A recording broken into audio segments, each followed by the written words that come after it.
Bonjour à toutes et à toutes, on va s'intéresser au TP2. Le TP2 va nous permettre d'animer la balle et d'animer la raquette. On va donc le faire en deux temps. Bien, voilà où on avait laissé la scène la dernière fois. La balle, la raquette, mais rien ne bouge. Renommez la balle, le lutin balle, balle, et le lutin raquette, raquette. Pour ça, vous cliquez sur le i et vous changez le nom ici. Là, c'est déjà fait, et vous faites la même chose pour la raquette. Une fois que c'est fait, il y a une deuxième chose à contrôler. C'est les origines. L'origine de la raquette et l'origine de la balle. Pour ça, venez sur costume. Donc là, on est sur le costume de la raquette. Et on voit que l'origine, ici, ne correspond pas du tout au centre de la raquette. On clique sur le petit bouton en haut à droite. On vient prendre le centre et on le place le mieux possible au centre de la raquette. Ça bouge un peu, c'est pas la peine de le refaire plusieurs fois. C'est fait. On prend la balle. Oh là, c'est pas bien du tout non plus. On vient mettre l'origine au centre de la balle. Si on reprend ici la raquette, l'origine est bien au centre. La balle, l'origine est bien au centre.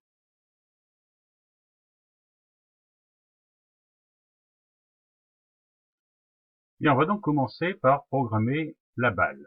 Donc pour cela, on se positionne sur le lutin balle et on vient ici sélectionner le script.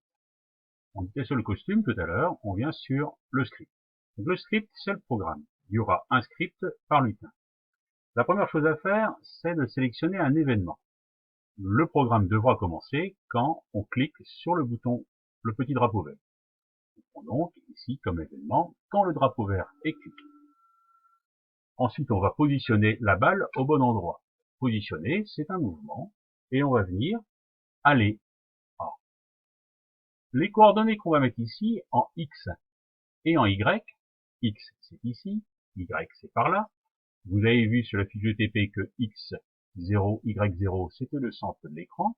On vous demande de mettre la balle en haut, au milieu, et bien nous allons mettre ici, par exemple, X0.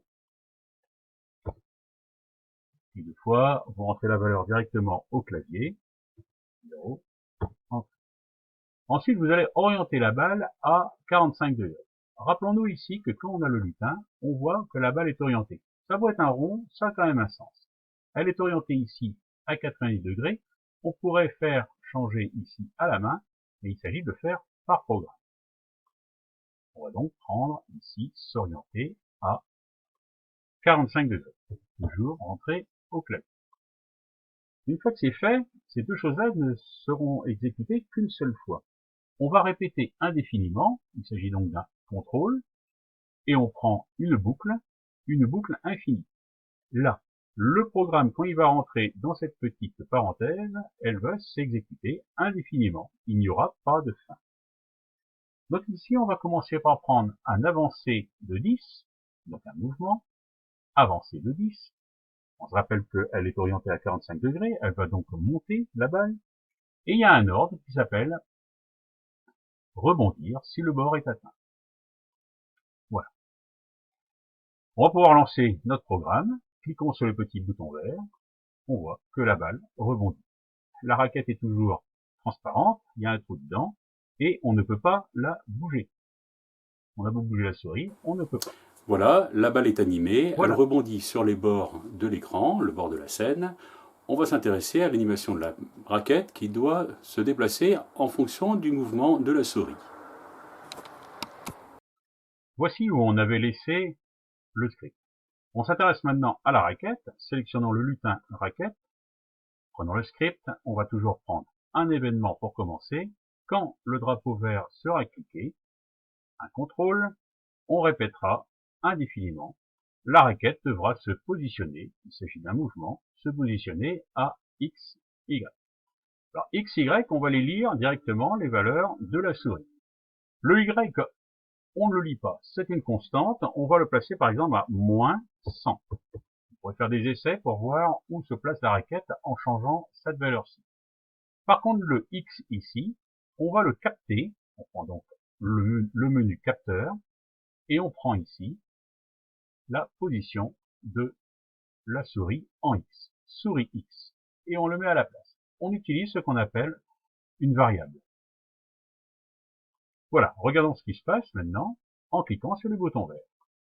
La balle rebondit, la raquette est toujours transparente, mais on peut la faire bouger en bougeant la souris.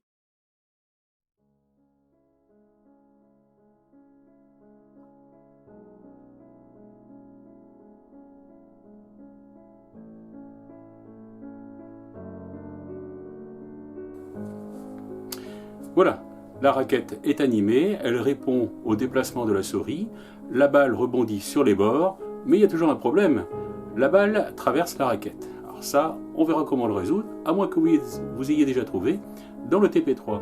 A bientôt, au revoir.